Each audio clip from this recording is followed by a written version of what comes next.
Israel na Iran zilianza kushambuliana muda mfupi baada ya kufikia makubaliano ya usitishaji vita.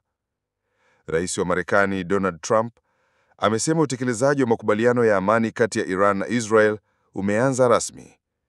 Hata hivyo, Trump amezilaumu pande zote mbili kwa kukiuka usitishaji wa mapigano, akieleza kuwa amekasirishwa na hatua zilizochukuliwa na mataifa yote mawili za kushambuliana tena muda mfupi baada ya kutangazwa kwa makubaliano hayo hapo jana.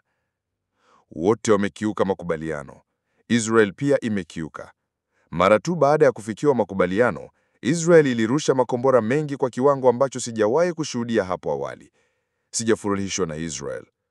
Unajua, ninaposema mambo yako sawa na kwamba sasa mna saa 12 kabla utekelezaji kuanza, hupaswi kutumia saa ya kwanza kurusha makombora yote ulionayo. Kwa hiyo haikunifurahisha. Lakini pia sijafurahishwa na Iran. Ofisi ya Waziri Mkuu Benjamin Netanyahu imesema Israel imesitisha kufanya mashambulizi zaidi baada ya kiongozi huyo wa Israel kuzungumza na Rais Donald Trump. Rais Trump akizungumza hii leo kabla ya kuelekea kwenye mkutano wa NATO nchini Uholanzi, pia amesema hataki kuona mageuzi ya kiutawala nchini Iran ambayo yanaweza kusababisha machafuko.